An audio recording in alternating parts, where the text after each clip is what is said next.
bases with every commodity you can think of. These bases are basically large cities underground, connected by high-speed magneto-leviton trains that have speeds up to Mach 2. According to Phil Schneider, the black budget is a secret budget that garners 25% of the gross national product of the United States. The black budget currently consumes trillions of dollars per year.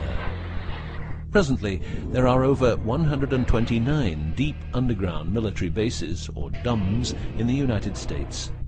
These underground bases were built using nuclear-powered laser drills that can drill 7 miles per day. Also, dedicated nuclear explosions were held to create large underground spaces. A lot of contractors work in these places, but never more than 3 to 4 weeks. Always under strict supervision, and before entering a site, they are warned that if they talk about what they see, it will cost them their lives.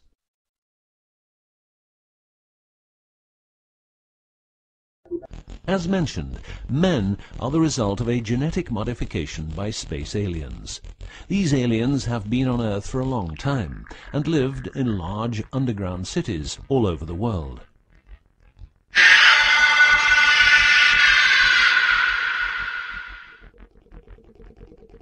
Collaboration with modern governments began as early as 1933 with the Bavarian Illuminati and Thule secret societies, and this collaboration was brought into America via the CIA, which was established with the help of American Nazi agents as well as European Nazis who were brought into America through Project Paperclip and other operations.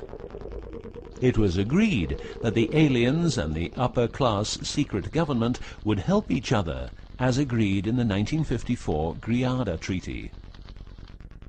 By 1979, the aliens didn't respect the treaty at all, and it was in this year when, at Dulce Air Force Base, a huge underground base was being built, and during excavation, an underground alien city was discovered. There are several species of aliens working with the U.S. at the Underground 7 level facility at the Alien U.S. Government Biogenetic Research Base in Dulce, New Mexico.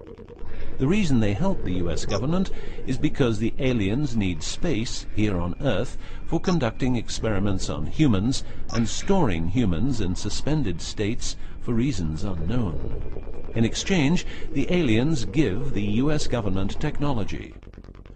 Examples of these technologies are stealth aircraft, anti-gravity propulsion, genetic research, quantum technologies, computer technology, biological warfare, medicine, GSM, etc.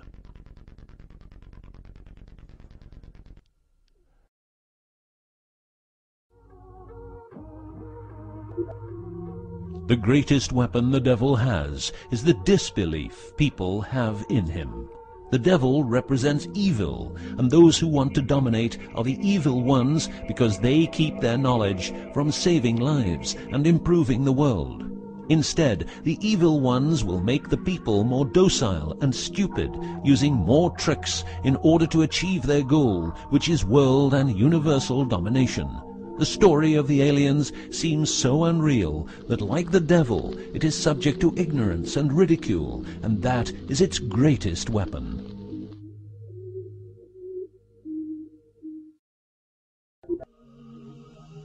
In the past and present, the evil ones have tried a number of methods and products to manipulate people.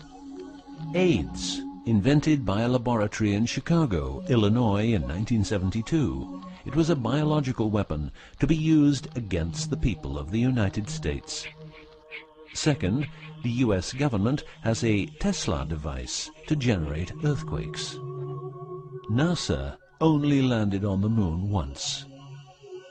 Almost 90% of drugs trafficking is organized by the biggest secret services in the world, like CIA, NSA, MI5, MI6, and so on. Since the U.S. is in Afghanistan, poppy production has reached an all-time high, and never has there been so much heroin on the market.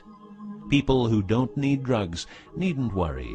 Their needs are covered by the pharmaceutical industry. The global warming story is a hoax. The Earth is warming up, but not as a result of CO2 produced by man, but because the cycle of the Earth is just like it is. Remember that 10,000 years ago, the whole northern part of the world was covered in ice. It's what we call an ice age.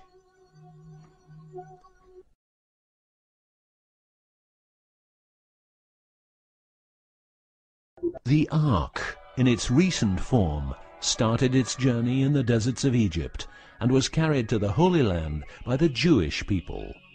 In Jerusalem, the Ark started its journey around the world heading west. Everywhere the Ark has been, one or more obelisks are erected as a symbol of establishment. In the future, the Ark will travel to China, Russia, Iran, until it reaches Jerusalem again, which means the whole world will be under the influence of Lucifer's eye. That will be the moment the Anunnaki Empire will settle and rule Earth uncovertly. On many important sites in the world, buildings carrying symbols of Lucifer's return are common. The best-known example is the Pentagon, which suggests a pentagram referring to the Jewish symbolism and the symbolism of the Ark. Another example is the Israeli High Court.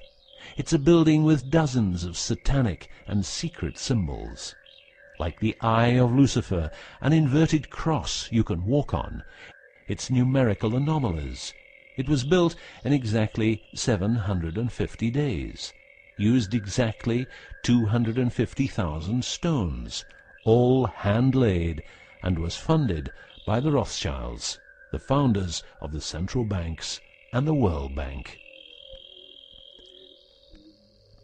These buildings celebrate the coming of and will serve as headquarters for the evil ones. From here, every communication will be monitored. The underground cities will then be used as detention camps, where the bodies of resistance people will be converted into soulless zombies. The army of the NWO and its intelligence agencies will be able to track and trace everybody on Earth and influence their opinions or simply dispose of them.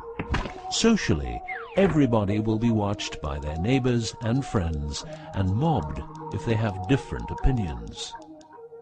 The rich, richer and smarter, the poor, poorer and dumber, will support the pyramid with Lucifer's eye on top, as it has always been. This will be the future, and the future is now.